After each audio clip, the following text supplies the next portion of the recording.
Hi, good morning. Um, I'm out here this morning. It's a little chilly on my porch. Got a hair floating around on my right in front of me. Okay. Welcome. I hope y'all are doing well this morning. I'm getting ready to go to work, but I wanted to do a devotional, and this is coming from Springs in the Valley. Okay, you see how worn out it is. I probably need to buy another one, but this book came from a very dear friend, so we just hang on to it. This is from February the 6th. If thou canst believe, all things are possible to him that believeth. That is from Mark 9:23. And it says here that prayer takes the people to the bank of faith and obtains the golden blessing.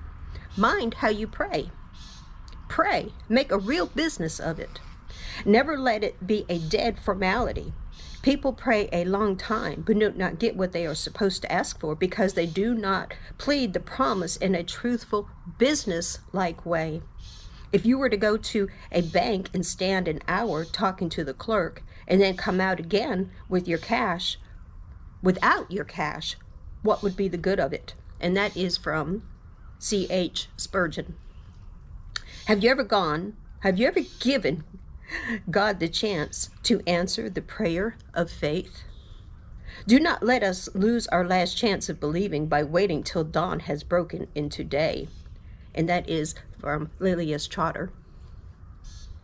If Radio Slim Finger can pluck a melody from night and toss it into a continent or sea, if the petal white notes of a violin are blown across a mountain or a city's din, if songs are like crimson roses are culled from the thin blue air, why should mortals wonder if God hears the prayer? And that is from Ethel Roming Fuller. When all things can be accomplished by prayer, why not yield to the test? Why not pray on it and thorough? So, let's talk about this for a second. How do you pray? Okay, do you pray in stereotype? Way back when we had vinyl records and radio, not MP3 players and YouTube and computers to give us our music at our request. We had to actually go out and buy an album. We had to listen to the radio to wait for our favorite song to come on, okay? And we had to do it diligently, and we had to do it without fault. And we sometimes had to wait, a few minutes or 10 minutes for our song to come on. Is that how we pray?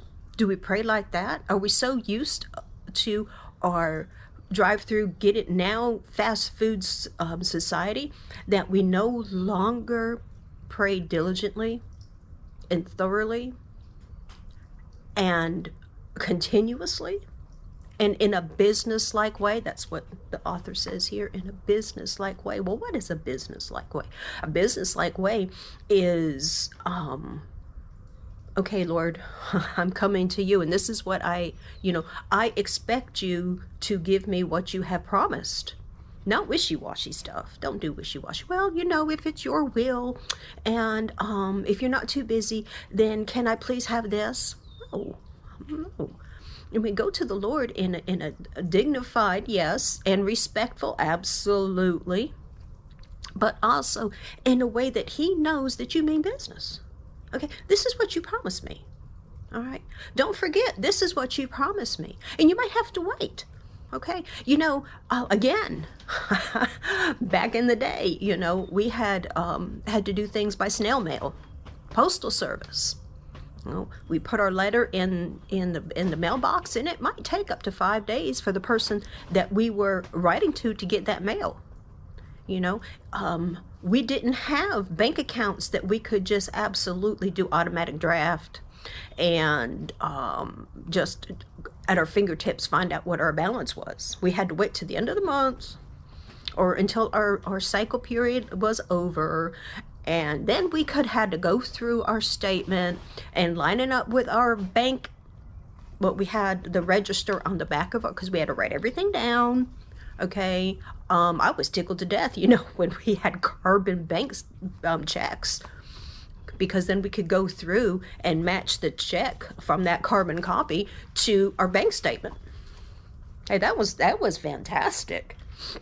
Because otherwise we had to go through, and we wrote a check to somebody, and then we had to wait for it to clear the bank. And that could take up to 10 days, depending on, where you wrote the check and all this stuff. So you had to be really, really careful.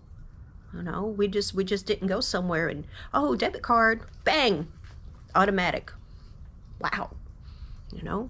And so I think that's what we expect when we go to God in prayer. We expect bang, automatic. Okay, you told me you were going to do this, so I expect it now. That's not how God works, y'all. That's not how he works. I mean, we can go to him and say, I'm just reminding you that you promised this, and I'm standing on your promises. But sometimes he doesn't work automatically, because he wants us to learn something from what we're going through. He wants us to learn something from whatever it is that he promised. Okay, yes, I did promise you this, but I need for you to wait, because this is a lesson that you need to learn. And once you learn this lesson, okay, then we'll see. And then sometimes too, we change, our life changes. And things change around us. And that doesn't mean that God won't give us what we promised, but that does mean that he has to stand back and wait.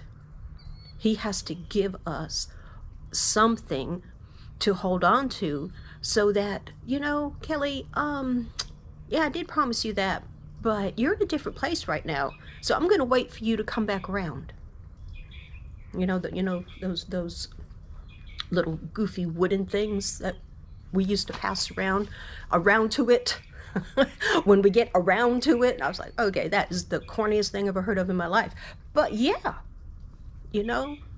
we have to be diligent with our side of it so God can give us what he promised. Okay? And go to him. Go to him in a business-like way, in a respectful way, and remind him, but also keep up your end too. Okay? And believe, absolutely, from the bottom of your heart, believe that no matter what, he's got you. He's got your six. He's got your back. Absolutely, without a doubt. Okay? I hope this helped. If you want, you can hit the subscribe button, leave a comment. I'd love to hear from you. And I'll see you next time. Bye.